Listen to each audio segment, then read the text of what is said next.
at the ancestral home and the birthplace of the IWAI to take possession of the keys of the Dunrovin IWAI HQ building, the events area and the upgraded extensive grounds.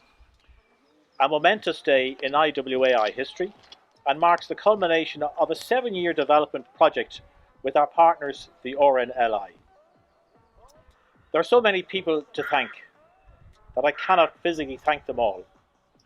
So my apologies for that, but there are, as you can understand, a few that I must name. I want to thank most sincerely the Dunrovin Development Committee, Carmel Megan, Jean Kennedy, Siobhan Bigley, Tony Byron, Kevin Clabby, and the late Tommy McLaughlin. What a great team, each giving their time, energy, and on occasions financial cost over the project lifetime. Each brought their particular level of expertise and skill to their allocated portfolios to deliver this great project on IWAI's behalf. As the chair, it has made my job so easy. Each can now look and admire this building and know that through their individual effort, energy and indeed tenacity have left a permanent legacy to this great association, and my thanks to you all. I must say a very special thanks to our strategic partners, the RNLI, their council, their trustees and the executive in Poole Dorset, who placed such great faith in the IWAI to deliver the Dunrovin site for the permanent home of their new lifeboat station and our joint development construction project. On the ground, I have to thank Robert Jeanes and Owen Medland, who worked so closely with the Dunrovin Development Committee in the development's initial scoping, design and planning. Latterly, in the construction stages, our thanks to Peter Morgan and in particular to Chris Scully. The RNLI design team, RPS, Todd Architects and the contractor Woodbay. Looking inward, I must also thank the IWAI Executive, Council and membership. Undoubtedly, without the unqualified belief and support in Dunrovin, this project simply would not have happened. But the road was not without its twists, bumps and curves.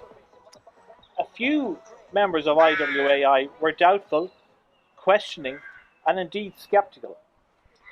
But to those members, I say you also played your part in that your concerns and questions kept the Dunrovin Development Committee grounded on the project to ensure value for money, sensibility of design, and above all, diligence, transparency and accountability over all stages of the project. Our thanks to one and all. The fundraising was without doubt the greatest challenge to deliver the project. Once again, the true spirit of IWAI, its branch network and individual members came to the fore with unconditional generosity. Out of the project total expenditure for the build and fit out, I can advise that we're now within 20k of the total project expenditure. The project is on budget and the contingency has been untouched.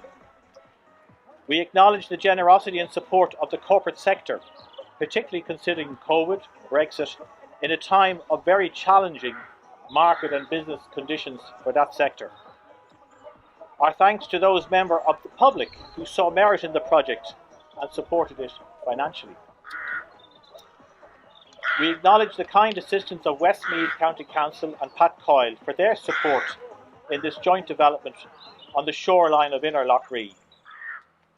We also acknowledge the great assistance from Westmeath Local Community Development and Peter Ormond through the LEADER programme 2014 to 2020, the Waterways Regulator, Waterways Ireland. A project of this size and run by a voluntary body where two parties are involved with agreements, build contracts, boundary clarifications, way leaves and other legal easements requires the best of legal counsel. And in this regard, we acknowledge with great thanks the guiding hand of Carthage Conlon, of O'Mara Geraghty McCourt, to the Dunrovin Development Committee, the Executive and Council. The project's information stream to our geographically diverse membership was greatly assisted with the kind offices of the IWAI editor, Alison Alderton, giving Dunrovin generous space in our quarterly magazine, the IWN, and thus bringing Dunrovin and all aspects of the build, finance and challenges to the armchair of every IWAI member. In conclusion, I return to the IWAI collective membership. This is your project, conceived, planned and delivered.